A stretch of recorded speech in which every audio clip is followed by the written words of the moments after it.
भजन संहिता अध्याय 50। सर्वशक्तिमान परमेश्वर यहोवा ने कहा है, और उदयचाल से लेकर अस्ताचाल तक पृथ्वी के लोगों को बुलाया है। सिय्योन से जो परम सुंदर है, परमेश्वर ने अपना तेज दिखाया है। हमारा परमेश्वर आएगा और चुपचाप न रहेगा। आग उसके आगे आगे भस्म करती जाएगी और उसके चारों ओर बड़ी आंधी चलेगी। वह अपनी प्रजा का न्याय करने के लिए ऊपर के आकाश को और पृथ्वी को भी पुकारेगा।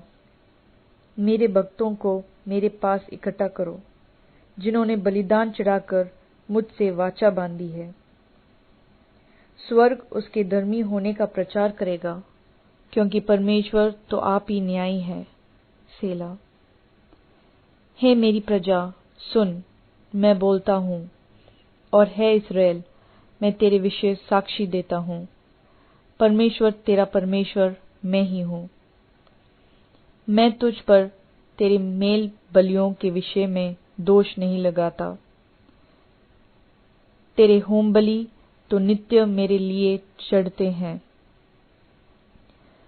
मैं न तो तेरे घर से बैल न तेरे पशुशाला से बकरे लूंगा, क्योंकि वन के सारे जीव जंतु और हजारों पहाड़ों के जानवर मेरे ही हैं। पहाड़ों के सब पक्षियों को मैं जानता हूँ, और मैदान पर चलने फिरने वाले जानवर मेरे ही हैं। यदि मैं भूखा होता तो तुझसे न कहता, क्योंकि जगत और जो कुछ उसमें है वह मेरा है। क्या मैं बैल का मांस खाऊं या बकरों का लहू पीऊं? परमेश्वर का धन्यवाद ही का बलिदान चढ़ा, और परम प्रधान के लिए अपनी मन्नतें पूरी कर। और संकट के दिन मुझे पुकार, मैं तुझे छुड़ाऊंगा, और तू मेरी महिमा करने पाएगा। परंतु दुष्ट से परमेश्वर कहता है, तुझे मेरी विधियों का वरण करने से क्या काम? तू मेरी वाचा की चर्चा क्यों करता है? तू तो शिक्षा से बैर करता और मेरे वचनों को तुच्छ जानता है। जब तूने चोर को देखा तब उसकी संगति से प्रसन्न हुआ, और पर स्त्रीगामियों के साथ भागी हुआ। तूने अपने मुंह बुराई करने के लिए खोला, और तेरी जीभ छल की बातें गढ़ती है। तू बैठा हुआ अपने भाई के विरुद्ध बोलता और अपने सगे भाई की चुगली करता है। यह काम तूने किया और मैं चुप रहा, इसलिए तूने समझ लिया कि परमेश्वर बिल्कुल मेरे समान है।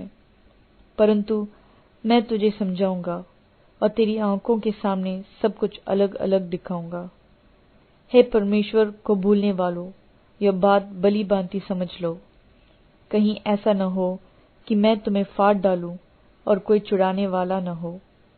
धन्यवाद के बलिदान का चढ़ाने वाला मेरी महिमा करता है, और जो अपना चरित्र उत्तम रखता है, उसको मैं परमेश्वर का किया हुआ उद्धार दिखाऊंगा।